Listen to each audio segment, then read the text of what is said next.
जय श्री कृष्णा। राधे राधे सभी को। तो सभी मेरी माताओं और बहनों को जो सुहागिनें हैं उनको करवा चौथ की हार्दिक शुभकामनाएं। करवा चौथ का जो व्रत है वो कार्तिक कृष्ण चतुर्दशी को मनाया जाता है। इस दिन सुहागिन महिलाएं पति की लंबी आयु की कामना के लिए निर्जला व्रत रखती हैं। इस व्रत में महिलाएं पूरे दिन निर्जला रहती हैं और चांद निकलने के बाद ही अपना व्रत खोलती है। तो आइए जानते हैं करवा चौथ की व्रत कथा। बहुत समय पहले की बात है। एक साहूकार के 7 बेटे और उनकी बहन करवा थी।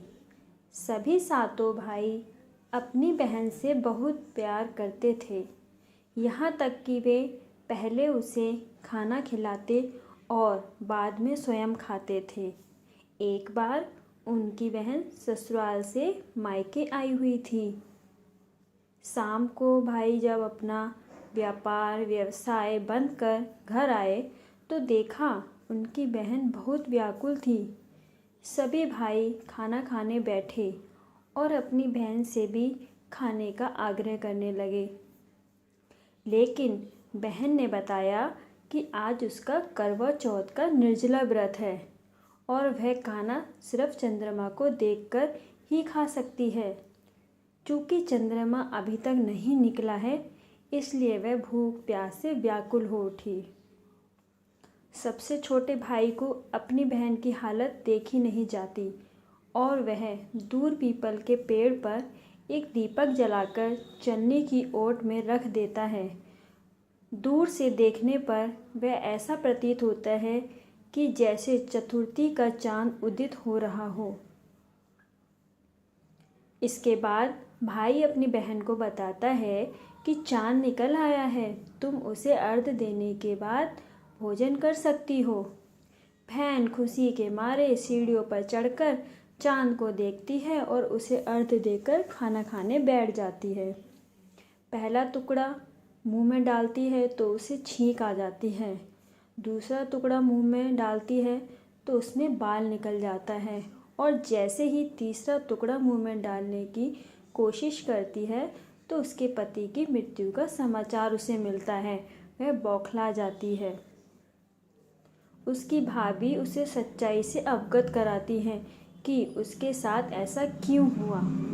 करवा चौथ का व्रत गलत तरीके से टूटने के कारण देवता उससे नाराज हो गए और उन्होंने ऐसा किया। सच्चाई जानने के बाद करवा निश्चय करती है कि वह अपने पति का अंतिम संस्कार नहीं होने देगी और अपने सतीत्व से उन्हें पुनः जीवन दिलाकर रहेगी।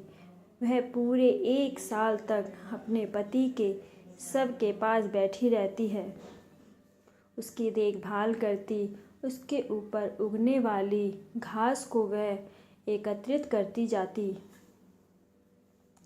1 साल बाद फिर करवा चौथ का दिन आता है। उसकी सभी भाभियाँ करवा चौथ का व्रत रखती हैं।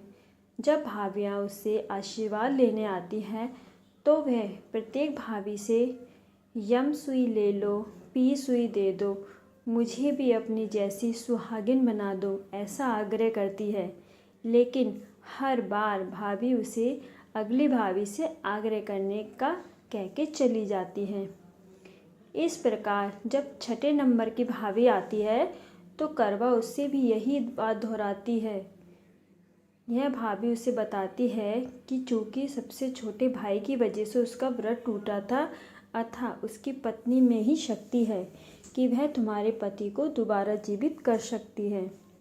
इसलिए जब वह आए तो तुम उसे पकड़ लेना और जब तक वह तुम्हारे पति को जिंदा न कर दे उसे नहीं छोड़ना, ऐसा कहकर चली जाती है।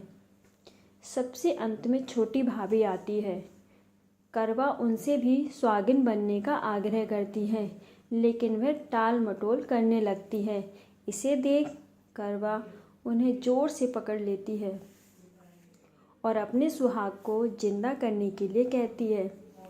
भाभी उससे छुड़ाने के लिए नोचती है, घसोटती है, लेकिन करवा नहीं छोड़ती। अंत में उसकी तपस्या को देख भाभी पसीज जाती हैं और अपनी छोटी उंगली को चीर कर उसमें से अमृत अपने पति के मुंह में डाल देती है। करवा का पति तुरंत श्री गणेश कहता हुआ उठ बैठता है। इस प्रकार प्रभु कृपा से उसकी छोटी भाभी के माध्यम से करवा को अपना सुहाग वापस मिल जाता है। हे श्री गणेश, माँ गौरी, जिस प्रकार करवा को चिर सुहागन का वरदान आपसे मिला, वैसा ही सब सुहागिनों को मिले। हैप्पी करवा चौथ।